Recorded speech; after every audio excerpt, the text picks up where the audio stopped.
Hello and welcome to another episode of That's Absurd. Please elaborate I'd say 80% science, 20% comedy. No, that's too much comedy and science. That's too generous in both percentages. 10% comedy, 10% who knows? Trace amounts of science, question mark? Hey. Podcast. Hosted by me, typically one half of the time, and then, oh no, I don't want to get into fractions again. There's going to be a lot of math in this episode. I can feel it already, but I'm usually one of the hosts, Julian Huguet. And I am usually one of the other hosts, Trace Dominguez. And we have an unusual host, a particularly unusual guest for whom we are very excited. You know him, you've probably seen him around the internet. He's currently hosting another podcast that's much more tightly packed in its intro than this one, I'll tell you that. It's Tom Scott! Thank you very much for having me on the show, folks. And yeah, I'm lucky enough to just get a script handed to me for the opening remarks of that podcast. It makes it a lot easier. Yeah, nice. We write like a vague outline of what to expect, and then we put that in a shotgun and we fire it in the room, and then we pick up the pieces of that and hand it to our guests. So, oh wow, I thought of it more like you just write the words in a ball pit and you just jump in and whatever you grab, that's what you got. Although don't jump in ball pits. They're filled with really gross fecal material. Just don't do it. Just don't go on them. Now I'm going to do it. Well, welcome, Tom. It's a delight to have you. You know how the run of the show goes. Typically, when we have a guest on this, they have a silly question for us, and we look into it, and that's sort of our way of saying thank you. And I believe Trace tackled yours this week. But Tom, what was your question? My question was, what is the longest theoretical selfie stick? Yes. I looked back on my ideas board, which is just a text file that has been growing for maybe 15 years. And at the point, like, I don't know, 10, 12 years ago, something like that, when selfie sticks were a relevant cultural phenomenon, I was like, how long could you make one of these? And then I never did anything about it.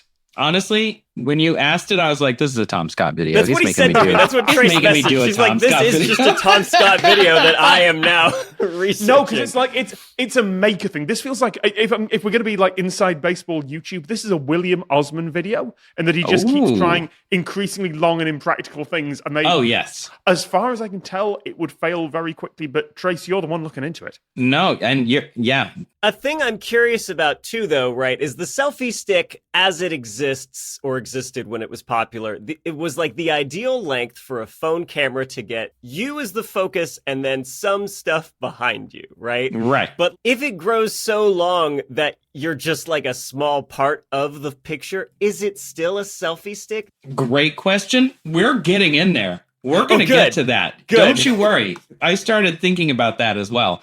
So, Tom Scott. Yes. Great question. Thank you. The Guinness Book of World Records does have a record for the longest selfie stick. Wow. Which is pretty interesting. It currently, the Guinness Book of World Records has it at 18 meters. About 50 feet, 50, 60 feet. It was achieved by the Sky Climbers in Qatar and Doha on the 19th of September, 2017, right there at the end of the selfie stick era. Peak selfie stick.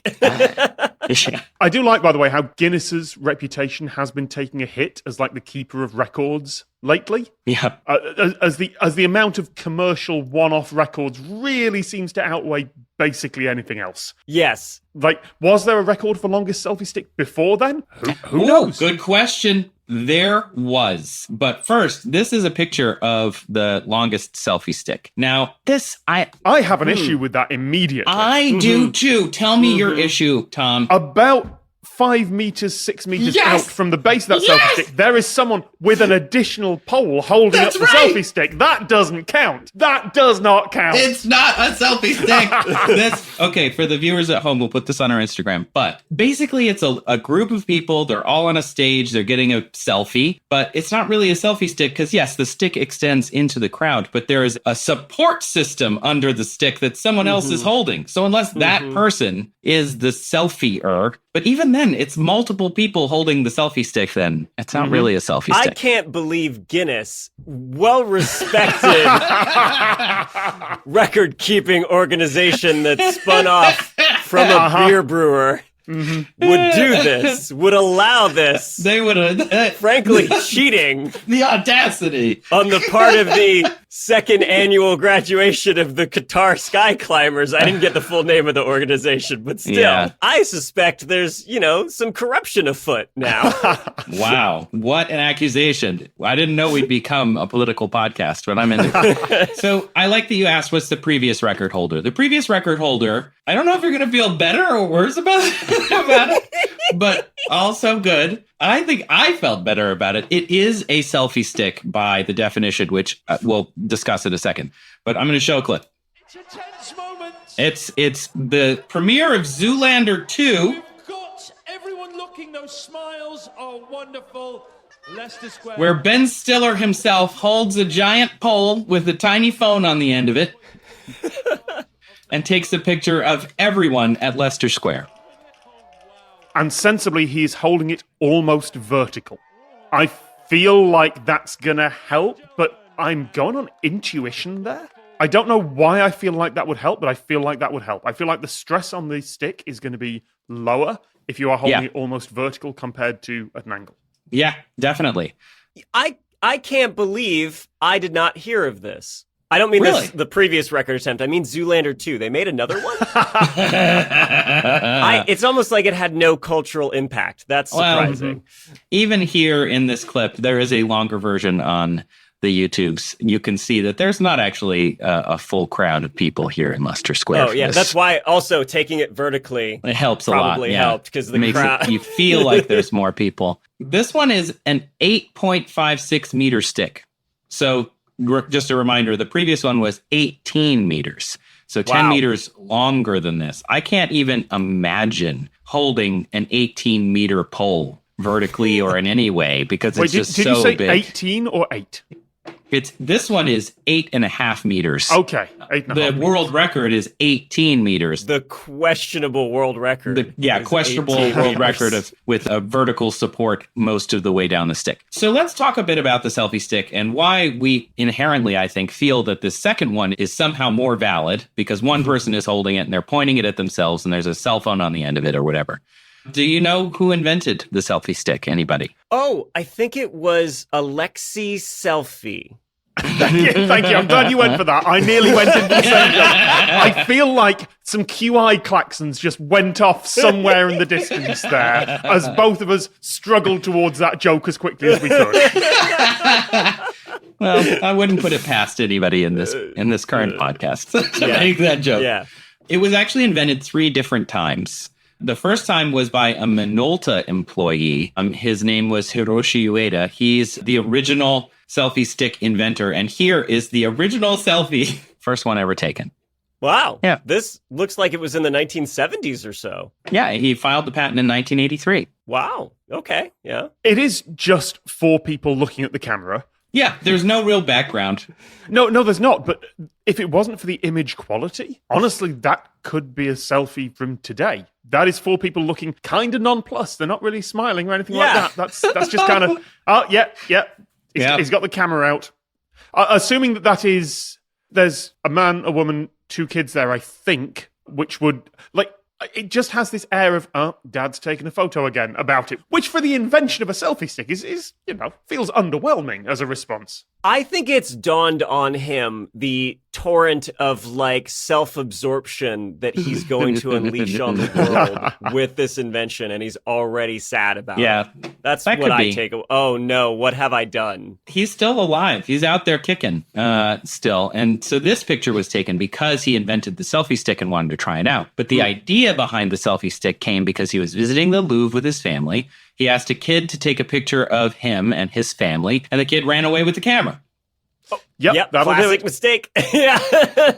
So he went back to work at Minolta and he created the extender stick, a metal extendable pole with a tripod screw on the end of it, just a regular, 3/4 for the or whatever for the nerds out there, and then mounted a compact film camera on it, attached a mirror to it. So because he obviously didn't have a screen on the front in 81 or 82 when he did this, and so you could see what the photo was being taken, and then had a little remote trigger so he could take the picture. That was in 1983 when he filed the patent, and he says he continues to use it. The actual original one, although it did not sell very well. And the patent expired in 2003. What he said to the BBC in an interview was, "We call it a 3 a.m. invention," which means it just arrived too early, which I thought was very nice of him to say. No, just a few years before smartphones really went mainstream. Yeah. Yeah, because selfie sticks really are of an era. They're of an era where everyone has a camera in their pocket all the time. Yes. But also, they don't normally have front cameras on them. Yeah. Like these days, people just hold the camera out at arm's length and there's a wide enough lens on there. Yeah. Back when selfie sticks were really a thing, phones had really bad front cameras and fairly narrow angle ones. Like these days, people just kind of hold it out at arm's length. Yeah. It's incredible how much things have changed in such a short time. Even, I mean, from the 80s, less so, but from the early 2000s when this patent expired. So I mentioned it was invented 3 times. So the second time was a Canadian inventor named Wayne Fromm. He was also visiting Europe. He was also worried about giving his camera to a stranger. So he went home and he started taking umbrellas apart so that he could get like a stick that extended. And then he wanted to stick something on the end of that. And in 2005, just 2 years after the expiration of the previous patent, he filed another patent for the selfie stick. And it did very well. In 2010 or so was like the selfie sticks were hitting the peak. As you both acknowledged, cell phones existed. They had front-facing cameras. They had back-facing cameras, whatever it was. And there was that time where they didn't even have front-facing cameras on some models. So you really did need a selfie stick if you wanted to take a picture of yourself. You wanted to like put it a little further away and hit a button that triggered its Bluetooth. And Fromm claims that his design was then copied by a bunch of people and he can't fight all of them. So that's where the selfie stick comes from, which if you think about like an umbrella that you swapped out the umbrella part for like a place to hook a cell phone, that is kind of what the selfie stick is. What's is interesting to me is how it's, again, for fear of theft. And now it's making me wonder how many inventions were created for non-obvious ones, right? Not like a lock and a safe or stuff, but like people that were afraid of some crime led to some invention that you might not consider. Yeah, actually a good question. There was an invention we covered on Lateral once, which was basically just a pocket full of spikes that a woman invented to just for pickpockets. This is Victorian times. The thief would essentially just be attached to your pocket, and you would take them to the police station with the stab wounds. God! Right, I've got you now. Yeah. Wow. I think more as a deterrent that if thieves knew that was out there, they might not do that. But there's no records we could find of that ever really being used by many people, but it was certainly someone's invention. Like a bear trap, but it's in your pocket. Yeah. But how often would you absentmindedly put your hand in your pocket and then just like, oh no, now I'm stuck like this? You'd learn quickly. Yeah, definitely not. So before we move on, I just wanted to show, this might not even make it in the podcast, but I want you to know, here's the result of the Zoolander 2 selfie stick excitement. It's moving around. That could affect the blurring. There's a series. So he takes the picture. It's coming from the southwest, which I was aware of when I lifted the selfie stick. So I tried to just adjust it and come back around. There's a couple of things I can see from that video. First, he's talking about the wind. I don't think that's going to make that much difference. I think it's more likely to just be wobble as he's holding it. But also, it's bowing. It is absolutely bowing with the weight there in a way that does not seem safe. It is. Yes. Okay, so I'm glad you pointed that out. Put a pin in that, and we're going to come back to it. So let's go to your question. Theoretically, how long could you make a selfie stick? So Ueda's original extender stick is actually quite short. Yes. Wait, when was the third invention of the selfie stick? Thanks for pointing it out. I'll come back to it. So Ueda's extender stick is actually quite short. It's only like 20 inches or 50 centimeters long. That's like the length of an arm, right? So he's extending it basically one arm, but you hold it. He holds it like right up by his body. So he's basically just replacing his arm with a stick. He does still sell his original selfie stick as the quote unquote quick pod, and it's about 1.33 meters, 1.3 meters, about 4.5 feet. You can go on Amazon, of course, and look at all of the different selfie sticks. And the longest one that I could find was by Tellison at 3 meters or 118 inches. And let me just take a quick aside. Man, they're not even trying for Amazon Chinese-based brands anymore. Oh, no, it's just a random series of characters, isn't it? Yeah. I found BMZX and Ragyak. But my favorite was say 'em all, which was pretty good. These are the brands that I trust as a consumer. When I see Fiseog's trademark on there, I know. Somewhere out there is a deep dive into why that happens. I can't remember it now, but it's some combination of trademark law and making sure that when one company gets shut down, something else can take its place. And Yeah, that makes sense. It's just like a seller's cat walks on the keyboard and they're like, cool, new company, got it. So then I just started looking for the longest extendable pole in the world, just generally. Human holdable, of course. So I figure you can tape a cell phone to the end, of anything. The Extender Reach painter's pole. So if you're going to paint way up high without a ladder or with a ladder, I guess if it's really high, 9 meters, about 30 feet. that's already taller than the Zoolander stick, right? That's quite tall. And it's meant to hold a paint roller or a paintbrush? That feels... Yeah. When you're painting the inside of your cathedral. Yeah. Maybe you're afraid of ladders and you just really need to get the ceiling. I don't know. On Amazon, there's also a 16.5-meter broom. I don't know why. Now it's the opposite. You're on a ladder, but you want to sweep the floor. I'm not really sure. when you have to sweep, but you don't want to take the time to take your stilts off. It's such a hassle. Oh, the circus needs sweeping. And so it's for that Venn diagram of works at a circus, also on stilts. This is the broom for you. Stilt guy on cleanup duty. It's not currently available, unfortunately, and it had no reviews, so I couldn't tell if it was any good. On Alibaba, which is just, I don't know if you've surfed Alibaba a lot, but that place is wild.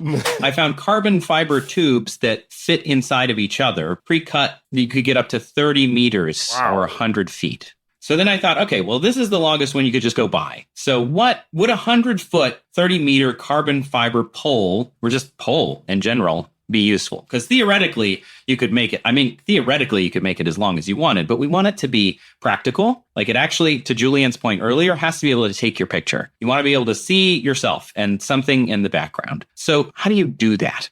I took a picture of myself from 30 meters away. Let me show it to you. But basically 30 meters is very far. On your phone screen, you'd be like smaller than your thumb. You're quite small on a phone screen at 30 meters away, or almost, 100 feet almost. So it's quite far away, not super convenient. But if you could make it 30 meters long, to Tom's point, it would bow a lot. So a selfie stick is actually, if you think about it, a cantilevered beam. You're holding it at one end, and the other end has some kind of mass on it. Quite a light mass relative, but still, it's a quote-unquote long projecting beam or girder fixed at only one end. So I did some math. You have to think about the mass of the stick. You have to think about those shear forces, which I agree, you could find like the ideal scenario, and then they don't matter as much. But really, you have to think about those sagging forces or deflection forces. So selfie sticks are typically telescoping aluminum tubes. So if you think about it that way, a 5 millimeter thick, 30 meter tube,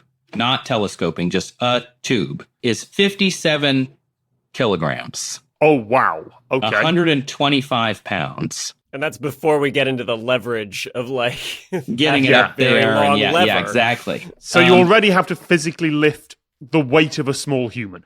Right. Yes. And 5 millimeters thick might be maybe too thick. We maybe want to thin it out a bit and maybe again go back to carbon fiber. But first, let's just live through this for a second. So this is I'm using 6060 or 6063 aluminum, which is pretty common for this. For the nerds out there, that means that the 6 in the first digit indicates that it's got magnesium and silicon mixed in as an alloy with the aluminum. The second digit indicates that there are no special alloying conditions in either of these. And the third and fourth are used to identify individual alloys. So this is a magnesium silicon alloy with aluminum, number 60 and number 63, no special alloys. I just thought that was kind of cool. And there are lots and lots of different types of aluminum, from 1,000 to 7,000 different series used for different things, aerospace, marine, whatever. So this is like for consumer products. 57 kilos is as heavy as a beer keg, just about, or a giant Pacific octopus, or a toilet, or 2 Dalmatians. Julian, you see where I'm going with this, right? Yes. Your favorite website. Yes, the measure of things, the bane of my existence. Every time we bring up any sort of unit, Trace has 4 examples ready to go from this cursed website. Yeah, like almost 2 Dalmatians. That's a lot. Imagine holding 2 Dalmatians just out, like with your arm. I've never even seen a Dalmatian. I have no idea how heavy they are. I've seen them on TV. So that makes me think, no wonder they had another dude holding that super long selfie stick. It was probably really heavy, depending on what it was made of. The heaviest weight, and also in the Guinness Book of World Records, held in an outstretched arm. It was held for 2 minutes and 39 seconds by a Russian, Anatoly Ezhov. Any guesses how heavy that was? We're not talking hundreds. We're talking in the low tens of kilograms. Oh, wow. Okay. Like 20. That's it. He could hold 20 kilograms for 2 minutes and 39 seconds outstretched. That's the world record. And that's without bracing against yourself. So this is just... He's holding... In this case, it's not... There's not even a cantilevered pole. It's just a kettlebell. He's just holding a kettlebell out. So the question is, does it count as a selfie stick if you also have to brace it under your arm and apply leverage like that? Or like a tightrope walker, you just have an equal length going the opposite direction. Yeah. Yeah, but then that's going to be twice as heavy. Yes, but you can take twice the selfies. So that's funny. Just saying, seems like a good investment. So in this case, let's say instead we use carbon fiber, a lot lighter, pretty rigid. So 2 millimeter thick, 30 meter carbon fiber tube, similar to the ones found on Alibaba, is only 21 kilos, or about 48 pounds. So similar to, say, 2 Dachshunds. Half a toilet. So still 2 dogs, but a much smaller breed. Thank you like a small Dalmatian. One smaller Dalmatian instead of 2. Or, a kettlebell, a 20 kilogram kettlebell. So similar in weight or mass to this Russian Anatoly Ezhov's world if record. that was a 2-minute hold, then 21 kilos for a brief hold for a selfie stick is within the range of strong people. Right. I would say maybe you could do it for a minute, 30 seconds, enough to snap a photo. If you just whip it up there, snap your photo, put it back down. And again, you're probably leaning it against yourself for the ground or something. Anatoly's holding that kettlebell weight, like all the mass is in one spot, basically, right? And the thing with this super long selfie stick is like the center of mass is way farther out there, so it has way more leverage on your arm. It would be so much harder to hold for a sustained period of time. Oh, I hadn't thought of that. Really good point, Julian. Yeah, it's not going to be treated as a point mass, is it? Yeah. So then it's going to be even less time, assuming you could lift it. Carbon fiber is way lighter than aluminum. So even though normally we would see aluminum selfie sticks, that's just because it's easy to make. Carbon fiber is more expensive, it's tougher to make. You don't want a, $200 selfie stick. You want a $5 one. And so to find the deflection forces, this is where I brought in ChatGPT, because it's just a more complicated thing to look up all of the different parts. So the deflection force formula involves force, length, the modulus of elasticity, the moment of inertia, the beam cross section, the actual material you're using. I used an engineering calculator and ChatGPT, and they generally gave you the same answer. It won't break if you put a 187 gram iPhone 15 on the end of it. However, it would flex or deflect or sag up to 6 meters. And the pole was how long? If it was 30 meters. So about a fifth of the pole is going to be, or at least, 6 meters of deflection in terms of its back and forth. So 3 meters from straight in any direction, it's going to be able to flex. You'd have to mount the phone upside down. Otherwise, you get pole in the way. Otherwise, it's like looking skyward. Yeah, I'm glad you brought that up, too, because it's like, so sure, you could make a selfie stick 30 meters long and make it out of a very strong, very light carbon fiber. But is it really a selfie stick? Okay, so now we enter the philosophical discussion portion. Like, what is a selfie stick? It's exactly what we talked about earlier, where it's like, you want to take a picture of yourself and some of the background. Like, if you would just want to, like, theoretically, the longest distance you could take a selfie without the stick involved at all. If you look at like an iPhone and you took a picture from 12 kilometers away, you would be a few pixels tall. Does that count as a selfie? Right? You have to be the subject of the photo, right? So I feel like we get into this really dumb escalation of like longer stick, bigger lens, longer telephoto lens, heavier, therefore heavier selfie stick. I was expecting the breaking point of the stick to be the problem, not how heavy it got. Yeah. But if it's human weight and human holding that is the problem with that, I guess we end up at about 30 meters and a very strong human holding it very briefly. Yeah. And I think the more accurate answer really is just probably like 6 to 10 feet, something quite light, something quite close to you. something that you already see. And this is one of those, you could argue, the free market solved this problem, right? They probably had selfie sticks that were way longer or even shorter. And it turned out most people want one that's a few meters. But again, we're talking theoretically the longest one. So I think the longest one where it could be potentially practical is probably something like 20 meters or 30 meters. Anything more than that, you're not going to be able to really do anything. But I did mention that it was invented 3 times. Yes. So the third time was actually the first time. So selfie sticks became popular in the 2010s, right? Now the selfie stick is like skibbity for the kids. Did I use skibbity right? What? Skibbity is like a Gen Alpha slang. I was hoping this word would never come up. I don't know what it means. Good, bad, or evil. Really, it means, I don't know. I'm not 100% sure I used it correctly. The kids today show off their Riz with the wide angle lens, and they just hold it out like with their arm, but with a wide angle. Are you using the words deliberately to make your kids less likely to use them because now they're uncool words? Okay. Yes. Yeah. But the first time the selfie stick was shown in any capacity, they found after the selfie stick became popular because they were like, oh, this is crazy. Let's go find out where this came from. And of course, they found Ueda's patent and they found Fromm's patent. But then somebody found this clip from 1970, a Czech film. Wow! This is from 1970, Zabil Jem Einsteina Panovi. I Killed Einstein, Gentlemen. It's a future sci-fi movie. Business Insider found it and said the clip shows a woman unfurling the selfie stick, flashes a Polaroid-like photo. In the movie, an atomic bomb explosion wreaks havoc and causes women to grow beards and become unable to have kids. So to remedy the situation, the UN decides to send a team back in time to murder Einstein, hoping that without his research, atomic bombs will never be invented. But in the future, they're showing this happening with a selfie stick.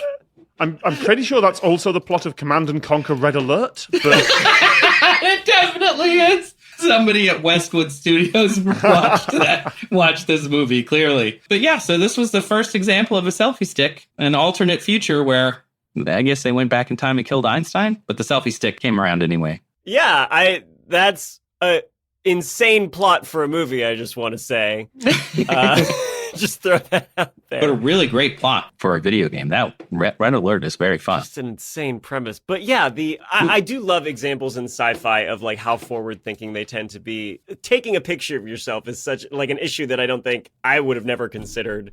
Like, how's this going to look in the future? But it's cute that they thought that. It's not quite like the Star Trek, like, communicator or teleporter or something. But yeah, it's cool to see that somebody thought of it. Yeah, and they thought it literally looks like a selfie stick. Even though it was, so long ago, like 50 years ago. And they're like, oh, yeah, even 10 years, I guess, before Ueda even came up with the idea and patented it. Whoever made this movie in like this Czech film was like, hey, tiny camera on a stick. It's like 5-6 feet long. Take some picture. Because of the atomic ruination, pocketing and theft is rampant. So they had to. They had these sticks and they had spikes in their pockets. Yeah. Mm-hmm. The future sounds awful. And yet so familiar. So selfie sticks, theoretically, probably 20 or 30 meters. Realistically, I don't know. You have to kill Einstein to find out. That's the price. You're wearing an Einstein shirt. Couldn't have planned that better. So, Tom, I hope that satisfyingly answers your question, or at least, gets us in the ballpark. Thank you very much. Let's take a quick break and come back with another question. Julian, give me your best dinosaur roar. Oh, God, an asteroid! It's horrible! Wow, that was not where I expected that to go. We're popping in before the show to tell you about I Know Dino. It's a dinosaur podcast. We think of those dinosaurs being this thing that's been dead for tens of millions of years. Even so, studying dinosaurs can still teach us stuff that is relevant to the world today. Yeah, like climate models to help us understand global warming. Migration patterns of dinosaur lineages, they tell us about Earth's changing changing continents. We can also study dinosaur diets, what plants lived then, and maybe what animals and how they interact. And this is super cool. Many dinosaur injuries, paleopathologies, they're the first known occurrences of diseases. And they talk about all this kind of stuff on I Know Dino. It comes out every week with new dinosaur stories that you're not going to hear anywhere else. Like, I hadn't heard of a lot of these, which is pretty cool. You can find I Know Dino on Apple Podcasts, Spotify, wherever podcasts are. And if you found us, you can probably find them. Go check them out. Hello and welcome back to That's Absurd, Please Elaborate. So, selfie sticks, they're weird, but since we're talking about sticks, how about hockey sticks? Oh, nailed it. Nailed the segue. Thank you very much. Julian, how do you feel about hockey sticks? Excited. Thrilled. Well, more so about the question, not the stick itself. The stick doesn't, it's an inanimate object. But I didn't think that's where the question was going. But the question that Tom's going to answer is very exciting and relevant to me. I actually play hockey. I play as a goalie. I actually thought before I got into science communication that I would go into hockey broadcasting. I worked for a professional team for a bit. I was my college team's broadcaster as well as backup goalie because I wasn't very good. So yeah, it's a sport that I have a lot of love for and personal experience with. And so when we were emailing back and forth about which questions we're going to pick, and Tom's like, oh, there's a lot of good ones. For some reason, this hockey, I was like, yes, do that one. Please do it. And I have no hockey experience, so I fully expect you to come and correct me on how things work here. But as you'll see, you said there was going to be a lot of math in this episode. I'm going to try and keep the math to a minimum, but there's definitely going to be some math required here. And there is a lot of kind of spherical objects in a vacuum going on. We joke about that all the time. The perfect world that only exists within physics problems. But we've teased the question quite a bit. We haven't actually said it. What question is Tom actually going to answer, Trace? Well, this question comes from, they actually didn't say their name, but they said the parent of Steven. They said the email is mine, but Steven is my son. We just watched the Mighty Ducks 1992 movie, and there was a scene where a goalie blocked a puck and got launched backward into the net, and he and the net flew against the wall. We are curious about the physics of this. Why is it impossible or possible, and what could happen to the puck or goalie in the situation? There was another scene where the puck broke through the net. Would it be possible to hit a hockey puck so hard that when it hits the goalie, they fly backward through the net and hit the wall? All right, so unsurprisingly, the fun part of this question is what would happen to the puck and or goalie, but we'll get to that a little bit later. Because my first approach to this was just model this as a standard elastic collision. So this is your basic, honestly, middle school physics, I think, where you just have 2 point masses, frictionless surface, no air resistance, no anything like that. I did not look up the formulas to this and do them by hand. No one has time for that. I typed everything into the basic calculator, and I'm like, this doesn't make sense. I can't work out what these numbers make. It was saying it required colossal energy. And then I realized it's not working because I'm modeling an elastic collision. And this is where the puck bounces. This is not the question. What we actually want to model this is a perfectly inelastic collision. This is what an old physics teacher of mine called a car crash collision, which is you have two objects, and then afterwards you model them as one object. Right. When they hit, in an elastic collision, they hit and they bounce off. It is like billiard balls. It's like the most similar. Whereas, like you say, in a car crash, they hit and then they kind of smush together. And that affects the calculation and like how the momentum is transferred between the two. And I also have to say, as a hockey goalie, you don't want to give up rebounds, right? Right. Yep. Goalie's going to try and catch this.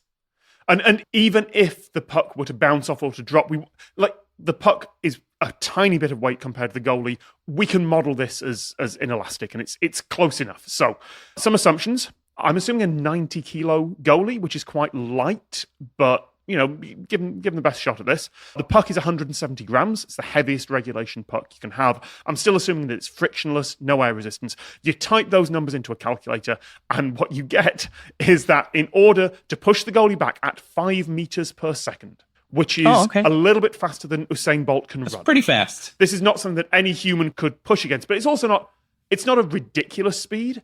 It's a movie pushed back into the goal. So assuming all that, the puck is going roughly 2.6 kilometers per second, Holy which is smokes. about Oh, no.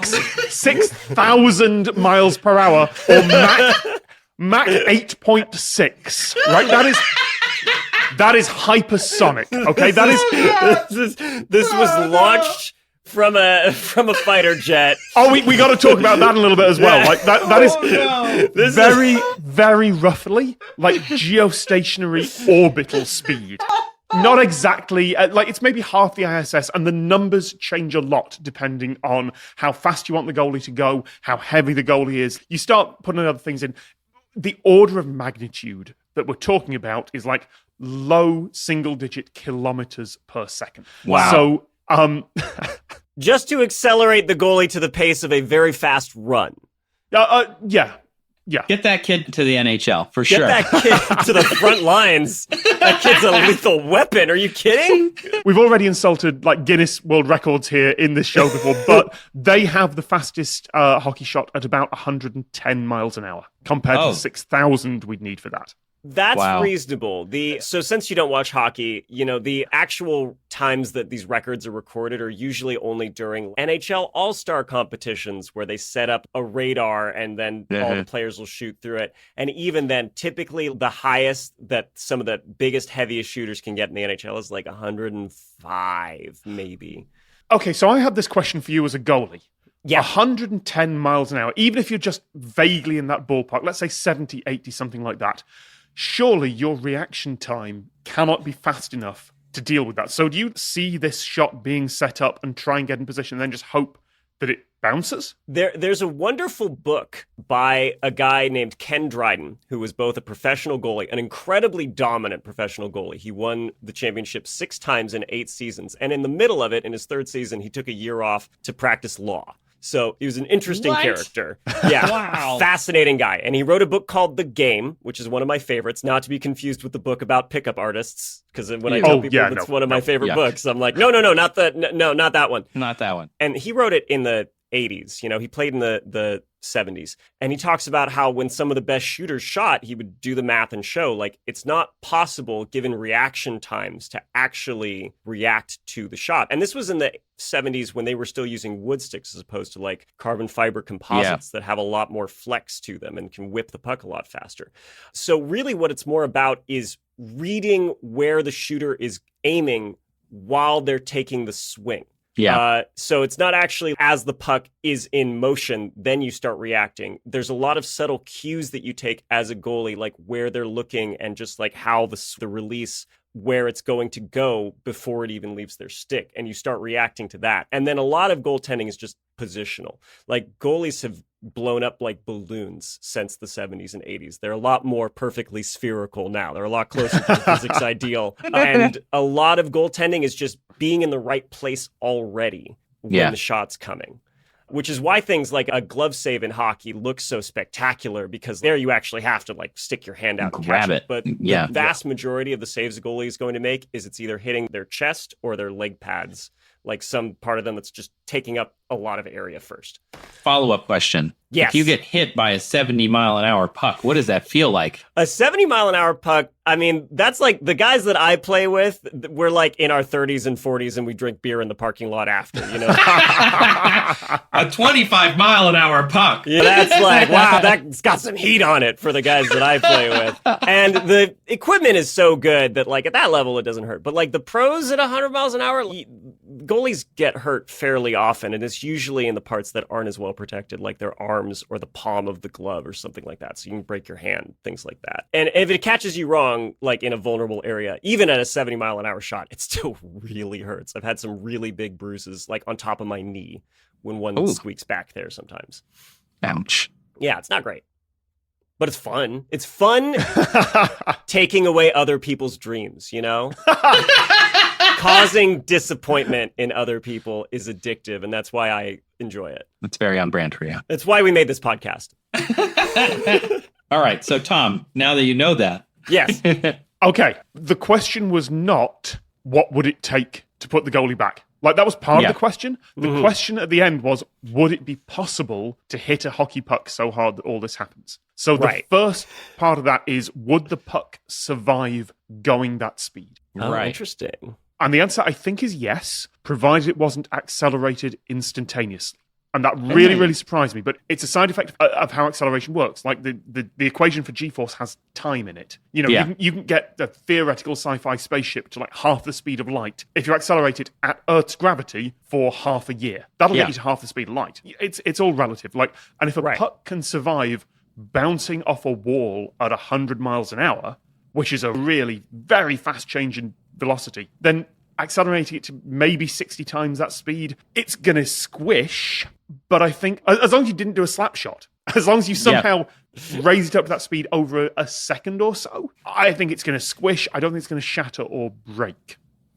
So by the like really weird physics questionable standards we're talking about, the stick is more likely to break. Same reason as the selfie stick. Like that you're putting a lot of pressure on there. But, you know, assuming carbon fiber reinforced stick, yes, the puck is probably going to survive. The stick might not, but that's not your big problem. The big problem is the human. A human cannot hit a puck that fast for obvious reasons. Like you're not going to be able to go 6,000 miles an hour with that. Because at that point, you start getting to the same problems that superheroes have. Oh. So you know the sort of meta stories about superheroes requiring like required secondary powers. Yes. Right. I talk about it all the time.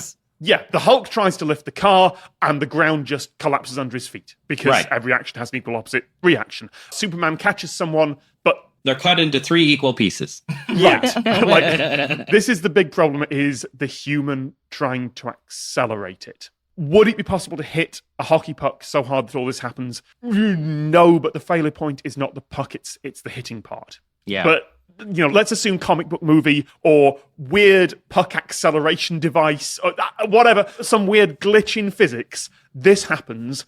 Puck is coming towards goalie at multiple kilometers per hour.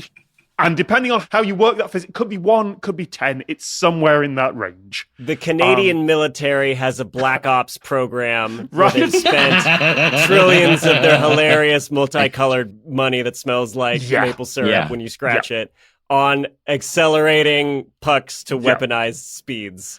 So drag is basically irrelevant at that point. It's not a meaningful part of the equation over the length of a hockey rink. It would be over time. Over that distance, drag is not particularly relevant. Aerodynamic heating is not particularly relevant over that amount of time either. Like the speed is not in meteor territory. If you get up to the fast ones, it's almost in like spacecraft re-entry heat shield territory. So over time, it might get warm, but that is not really a big effect. Even if you're doing a full court shot, a full rink shot, what's the hockey equivalent to that? Rink. Rink. Yeah, full rink shot. Even if you go from the other goal, drag and friction are not the main problems. Immediately you have a shockwave. Immediately you have deafened everyone in that rink. You have shattered all the glass in the rink. Mm-hmm. Actually, I don't know. They have those protective things for when they have fights. And like, I've been to like 2 hockey games in my life, and I remember there being like plexiglass. Yeah. Maybe the plexiglass will survive, but certainly there's like people in that space are deafened. Mm-hmm. But what you have at that point is a massive bullet. You have a very, very big bullet. So I did some research on this. Fastest commercial rifle cartridge you can get. The fastest commercial bullet in the world is the .220 Swift. Goes about 1.4 kilometers per second. So not quite as fast as this puck, but like same order of magnitude. But that bullet weighs 1.9 grams, and a hockey puck weighs 170. So okay. It would be quite a bit heavier. Yeah. So it would be like the goalie being hit by 90 of the fastest rifle bullets in the world simultaneously, going about twice as fast as they're supposed to, and they're blunt. This is no longer a kid's movie. So what happens when it hits the goalie? And the energy transfers. I'm going to have to make some fairly gross and kind of violent analogies here. So Stephen's parent, I'm going to try and keep this not too graphic and gruesome, but there is going to be a little bit of gross stuff in here.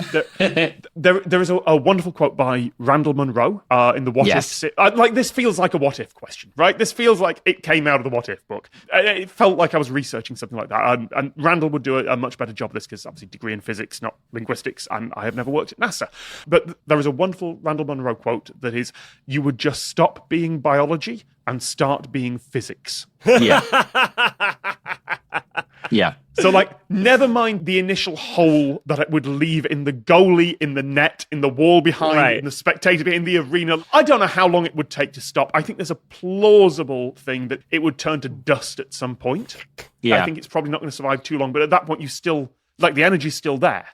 It's Yeah. existing as a cloud of shrapnel, but the energy is still there. It's going to go a long way. It's not even really an elastic collision when it hits the goalie. It is just an object at speed, briefly traveling through a more dense medium. Yeah, I was going to say, it's like, what was that? Yeah, right? And you know how I said Slightly that, colder air. right, like Squishier. in air, there'd be like a sonic boom, there'd be a shockwave. There was a Right. video by the slow-mo guys working with Kentucky Ballistics. They hit ballistics gel, which is Right. it's solid stuff that is basically the density response of human tissue, very, very vaguely. They hit that with a 48-gram bullet from an elephant rifle. So it's about a third of the weight of a hockey puck. It's thinner, it's sharper, it's traveling much, much slower. And I would describe that impact as devastating. Yeah. It's just, unsurvivable. You see in the video, right, that shockwave that you're describing, like, spread through the ballistics gel and Yeah, just this is the expand thing. it So- and warp it. Oh, It's yeah. the energy transfer that's going to do the damage. And for the goalie that has just been hit by a hypersonic puck, just like back of the envelope calculations, I think you would be able to identify their limbs, but they may not all be in the same place. Right. Yeah. Yeah. Yeah. You could tell because it has some of the equipment still like dangling from it. Like, Oh no. You are talking roughly the energy of a very small bomb Yeah. suddenly hitting them. So the big answer to the question, like, would it be possible to hit a hockey puck so hard that it knocks the goalie through the net? The problem with that is not the equipment, it's the human parts. right. You can't hit that fast with any human means, and any goalie that takes that hit wouldn't survive the experience unless they have comic book level, like, ablative armor. This is the Right. one solution I have to taking that, which would be to have so much padding and so much aerogel padding. Honestly, the only thing I can think of this is like that sci-fi aerogel substance that NASA makes that is incredibly light and incredibly dense. Create enough armor with that, fire it at a goalie, and maybe you have something light enough that would shift the goalie back at that speed. But I think you're talking billions of dollars worth of aerogel there. So I mean- the short answer to the question is no, but if anyone ever tries that for real, good luck. Wow. So that's funny. Yeah. Like the energy to actually accelerate the goalie would would explode said goalie. And It's the a puck. small bomb. And then it would be a is. goal Yeah. anyway, is the tragic bit. This you is know? the- It'd be a bunch of Like- things. You know what? Honestly, I'm now picturing this happening. Okay, you somehow accelerate the puck. We're going to say decimated, and we're going to use it in the way that it really means, the goalie, in some way where there's. It's killing 1 out of every 10 goalies. You've turned them into several 1/10 goalies. Yeah, I'm going to They've say been split 1/10 I wasn't of going to them. pedant you on the word decimate, but then please you do. said we're going to use decimate Literally. in the way it's literally meant, and that Yeah. is killing 1 out of every 10. Okay, so really, what I One mean out is of every 10 goalies dies from hypersonic pucks every year. I wouldn't be normally enough of a dick to pedant that, but you said No, you were going to please, use it the proper way. please. Thank you for pedanting me. I appreciate it. And so there's a 10th of the goalie left, say, and then I can just picture all of this happens. Everyone is deaf, but the camera, of course, because in this fictional film is not. And and the red light just goes. Well, the camera was And on a everyone very is long stick. screaming, and far the ice away, is shattered, and the building's roof falls in, and like. Well, yeah, and then so part of the question too was like, would the net stop it? And honestly, no. No, and then no, the, it wouldn't. the No. plexiglass behind it, no. So then the person, I think by the time it gets to the audience, it still has enough energy to be catastrophically fatal to the people behind to some the people. net. The one thing I don't know is whether the puck would survive the transition through the human. There is Yeah. a chance that the energy is still going to be there, but if it fragments no. as well, which it might, then what you actually have is just an extremely energetic and gory geyser of human human and plastic goo. and net. yeah. And Does that break the net, or does that just splatter the net and impart force? I don't know. At that point, we need physics simulations I do not have access to. I bet it'd be catastrophic. Oh, yeah. Oh, I yeah. mean, if I had to place money, on how the Yeah. physics simulation would shake out, and it's like, did the spectators get atomized still? And be like, yeah, a Mach 8 puck? A Mach 8 puck. There is the channel Corridor Digital and the Corridor Crew on YouTube Yeah. who have a series where they make PG-rated movies R-rated. And as someone who doesn't particularly like blood and gore, I don't like that. I don't need to see Home Alone with actual gruesome injuries. But it does occur to me that they could probably mock up the Mighty Ducks. Or the Mighty Ducks. Yeah. Right? And just like Goldberg just getting pink misted.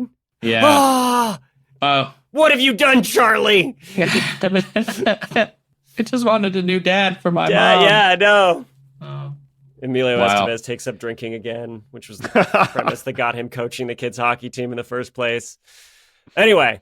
I think the coolest part about this, other than all of the disgusting craziness, is that the sonic boom would probably like fracture the ice. Like, what a picture that would be. Because the ice would have to absorb that force. And, ice is pretty flexible. It's funny because it's for a wacky movie, it's like a bit. But like the actual physics involved are so extreme that like sitting here pontificating, none of us can actually fathom like, what it would be absolutely like because not. it's so insane. It's so bad.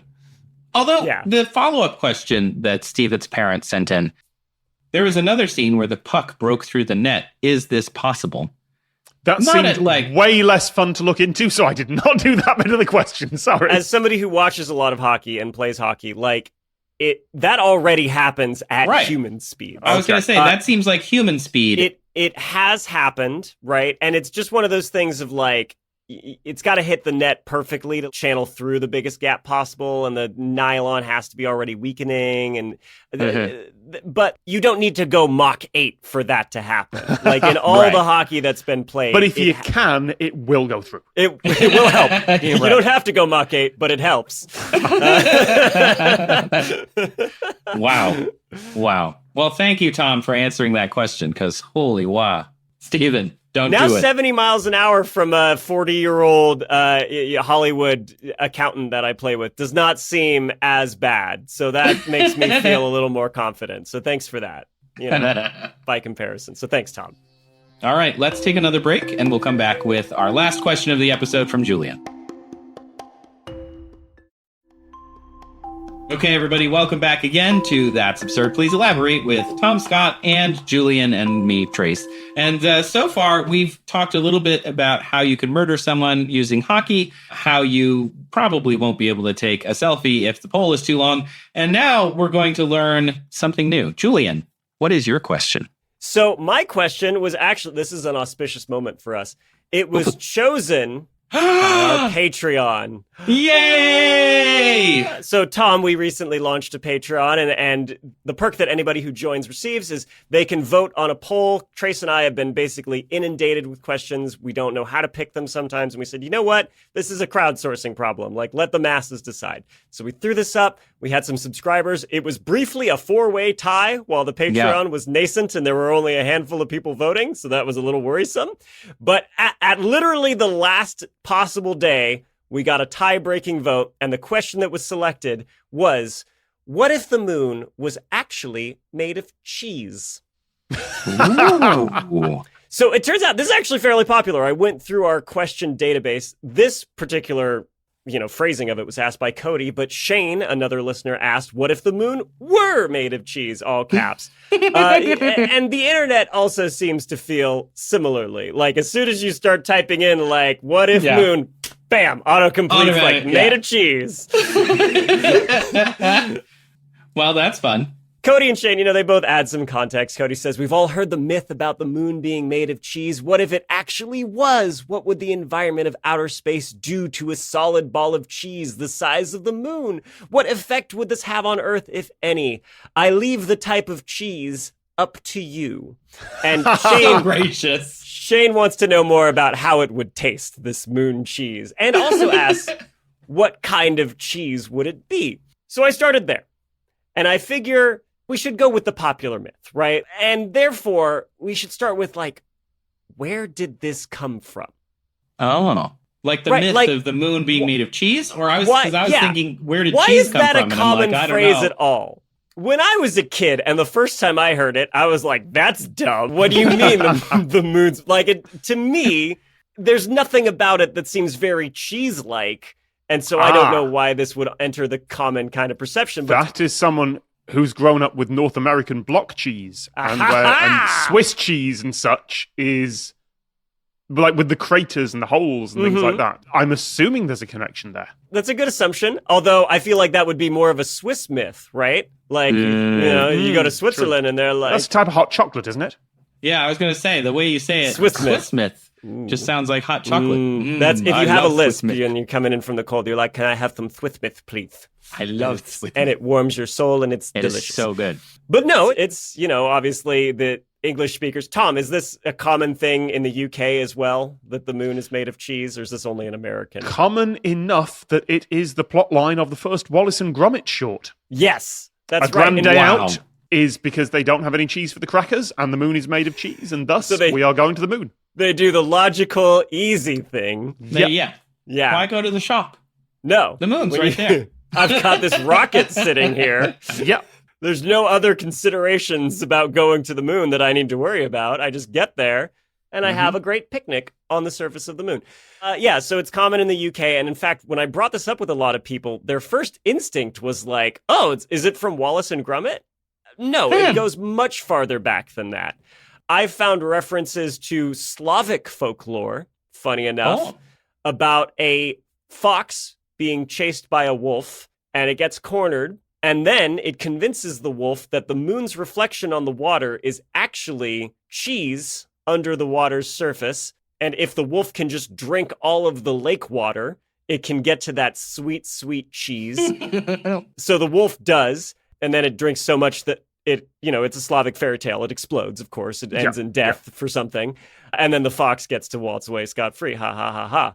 That I couldn't find specifically written down. I guess it's more handed down orally. But the first written reference that I found is actually from an English poet, playwright, author from the 16th century. And his name is John Heywood. Have either of you heard of John Heywood? I don't think so. He is surprisingly quite relevant to many expressions that we still use to this day. Apparently, he coined the terms "a penny for your thoughts," "Rome was not built in a day," "the more the merrier," and this running gag, I guess, that the moon is made of cheese. Huh. So this appeared in a publication from 1546, The Proverbs of John Heywood, and I mean, I've got it pulled up. It's totally incomprehensible to me, but maybe if I read it in a proper 16th century British accent, it will make sense to us. Sorry, Tom, if this is offensive, but I'm going to do my best. It's not that. It's that if you're talking 16th century, that is towards the first half of the Great Vowel Shift. So a lot of it won't make sense because the letters that you are seeing written down may not represent the same vowels that we use now. Interesting. There have been people who've put on Shakespeare plays in the original pronunciation with the original vowels in there. And there's a whole load of jokes that suddenly come to the surface. There are literally dick jokes in Shakespeare that only work with Shakespeare's pronunciation and Shakespeare's vowels. Well, I assumed the name Shakespeare was a dick joke. Like after you go to the urinal. Oh my God. Yeah. No, you're right. Never going to look at old Willie the same. Willie Shakespeare. There you go. Yeah. All right. Ye have many godchildren to look upon, and ye bless them all, but ye base but one. This half shooth what the whole meaneth that I mean. Sorry, ye fetch circumquakes I didn't know. to make me believe, I didn't know John Heywood was from Kentucky. or thinks that the moon is made of green cheese. I'm sorry, we had another episode with Ben Bolin where he told us that Old English sounded more like the Appalachian accent. Oh, the annoying thing is you're not wrong. I'm mocking it for sounding like a combination between someone from Kentucky and a radio announcer from the 1920s. But the trouble is you're probably closer than I'd like to admit there. I had a feeling this would get your goat cheese.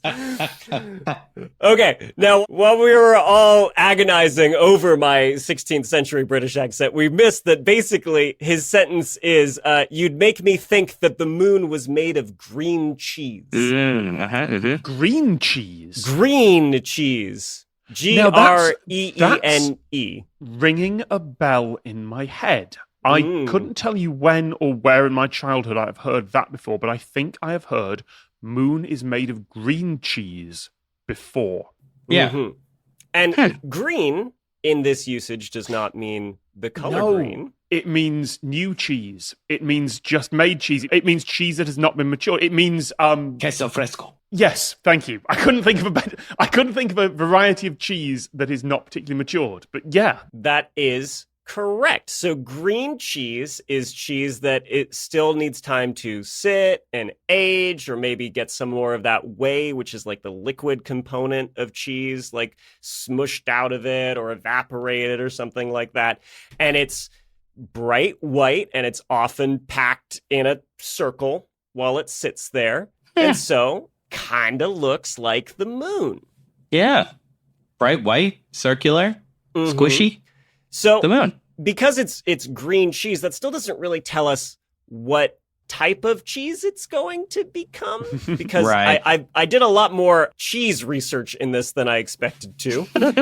But, the process of making cheese starts with, first you pasteurize it, right? You heat it up and kill all the bacteria that you don't want in there. And then you culture it. So you add some microorganisms that are going to break it down and ferment it. And depending on the culture, that will change the type of cheese that you get at the end of the process. I once filmed at the Swiss Library of Cheese Cultures. There is a Swiss government-funded laboratory that has the canonical archive of what the Swiss cheeses should be made with, and they have to create test cheeses, and it's a whole... Oh my gosh. They're guarded. They are essentially a Swiss national secret. Amazing. I've always wanted to Amazing. hold the original kilogram, but I feel like this cheese library might be better. I think it would be better to goals. go there. Yeah. But like you said, it's the culture library, right? So the microorganisms that they use when in this process. And then they add something called rennet, which is proteins that help actually break down and curdle the cheese. And so it starts separating into cheese curds, the solid part, and whey, which gets drained off. But then even when you're left with big chunks of curd, there's still a ton of moisture in there that you press out. You put it in like a cheesecloth and a big press and just squish it all out. But green cheese is still immature, like you said. So I decided that's going to be what our cheese moon is made out of, and go from there. So I was looking into, like I said, a lot of cheese research. There's an amazing amount of literature on cheese. There's even the Journal of Dairy Science that goes into cheese densities and composition. And I tried to figure out, okay, what's a good density estimate? I figure, well, if it's still green cheese, it's got a lot of water composition. I also looked up densities of other cheeses, and I got that it's like cheddar, according to the USDA, from what I found, is like a little more dense than water. It's 0.07 grams per cubic centimeter. Water's 1 gram per cubic centimeter. And I said, okay, if we assume that the mass of the moon is going to stay the same, because I frankly just don't want to deal with figuring out tides and changes like that. Yeah, I'm going that's to fair. take, as we've coined it now, the coward's way out on this show sometimes. I'm going to keep the mass of the moon the same, but I'm going to change the density to that of about cheese. The mean density of the moon is 3.34 grams per centimeters cubed. So about 3 times that of our cheese. Run it into the old equations for volume of a perfect sphere and blah, blah, blah. The moon, since it has a mass of 7.3 times 10 to the 22 kilograms, or about 1% of Earth's mass, if you keep that, make it cheese. So the diameter of our boring rock moon, that's about 3,500 kilometers. When I use this density for cheese and run the numbers, how big the moon would have to be, the diameter jumps to about 5,000 kilometers. So it's about 44% bigger. But it's not that much bigger visually because it's a volume calculation that's got a cubed in it. Yeah. It's true. It's true. And in the sky, the area of the moon would be about twice as much. But again, the area, it's an illusion, right, when you're looking at it. Yeah, that's got a squared calculation in it, so it's not Yeah. actually that much bigger. Okay. No. Yeah. No, it does not look that much bigger. I mean, you'd probably still notice it, though, because the supermoons, when they call supermoon, are only like 14% bigger in the sky or something. It's like Right. not that much. Right. Yeah. Now- Perigee and so on. This is our starting point, though. And it gets a lot more complicated. Okay. Because we have green cheese that's got a lot of moisture in it, and we've put enough of it in one place that it forms into basically a spherical object, right? Oh, gosh. Well, Oh, the no. way we get rid of a lot of this moisture in green cheese is pressing it. Well, you've effectively got all this cheese. No. Thank you. I was gonna pull you up on the average density thing. Okay. Oh, yep. Don't worry. I thought of these things. Listen, Tom, we've never met before, but I take these things seriously. I can tell.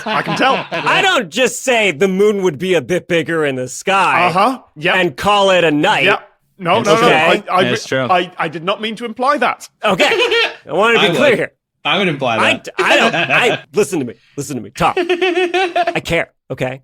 So, Wow. we've got our moon of green cheese. If we presto changeo magic it, because otherwise the implication is we have a lot of cows making an insane amount of cheese that we then shoot into space for some reason.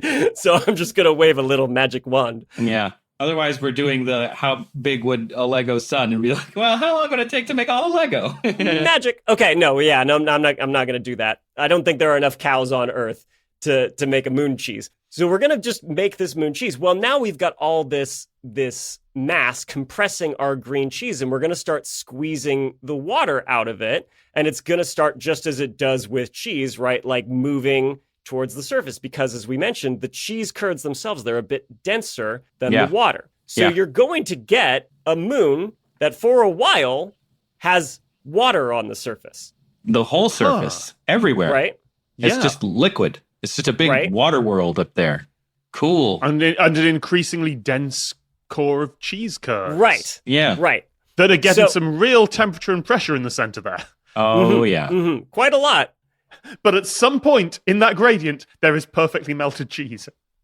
Correct. I want a nacho chip for Furthermore, that. and this is spoilers a little bit for the surface of the moon, but first we have to get there. Okay. So you're going to have water on the surface, but you're not going to have the ability to retain an atmosphere, right? It's still, because it's the same mass, the gravity is too low. So you're going to get this water boiling off Yeah. in short order, right? It's going to all get squeezed out. And then within not too long, like months, this water is going to evaporate. And then you're going to be left with a much drier cheese. So it's not going to be green cheese for long. Yeah. Now, just to be clear, in case people aren't aware, because there's no atmosphere, right? The atmosphere is rarefied on the moon. If you were to just have a cup of water, because there's no atmosphere holding it there, it boils. The boiling, it literally just boils. That's hard, I think, for some people who don't think about space a lot to really grasp. And then my brain goes, well, won't that give it an atmosphere? But no, there isn't enough gravity to hold the atmosphere there. So it will slowly but steadily just kind of fly off into space and just become interstellar medium.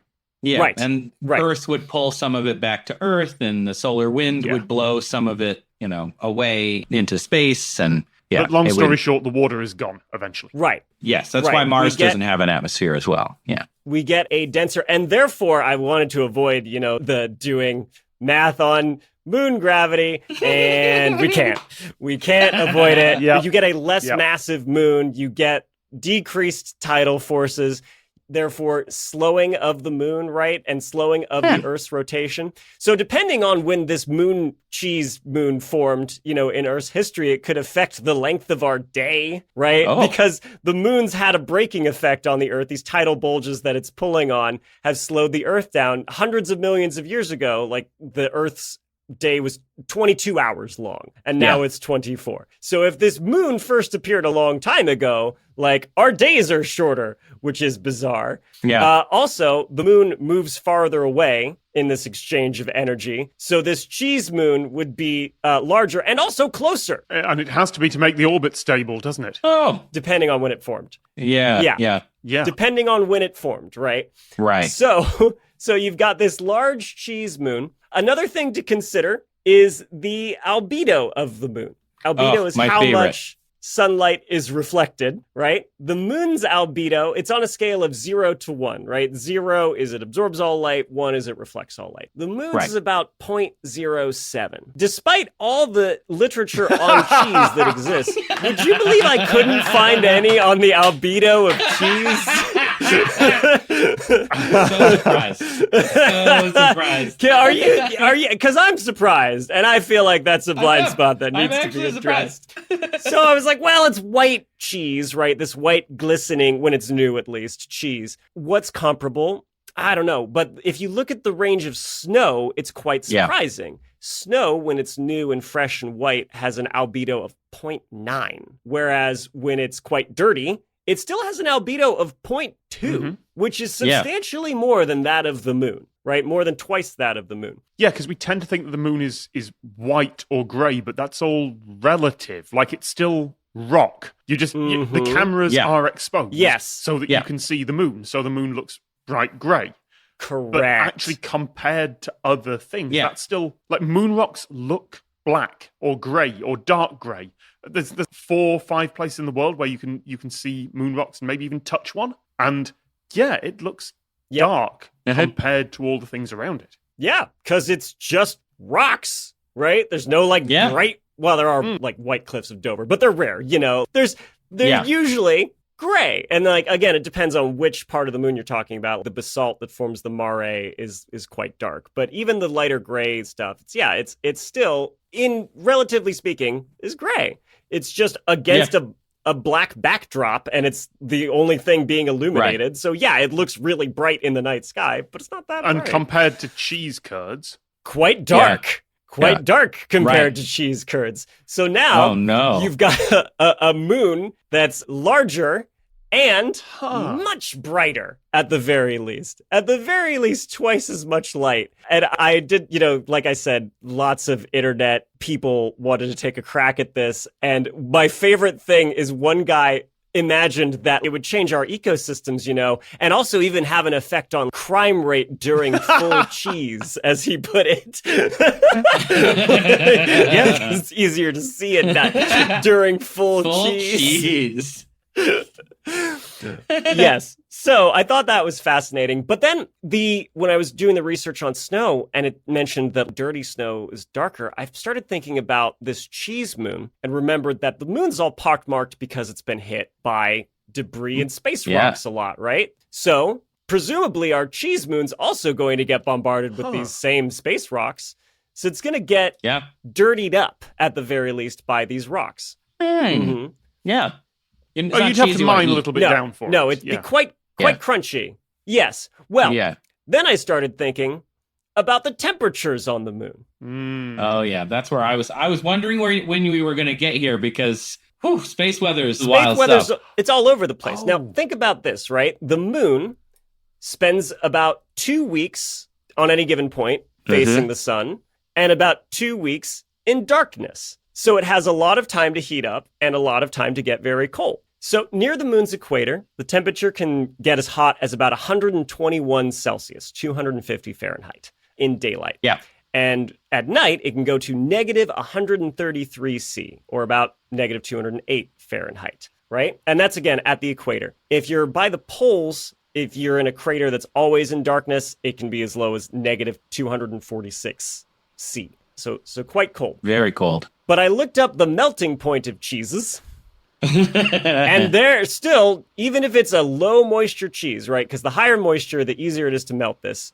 But even a low moisture cheddar has a melting point significantly lower than that 121 Celsius that you can get in sunlight during the day at the equator. Are you going to have a cheese thaw cycle? Yes. Yes, you are, is what you're going to have.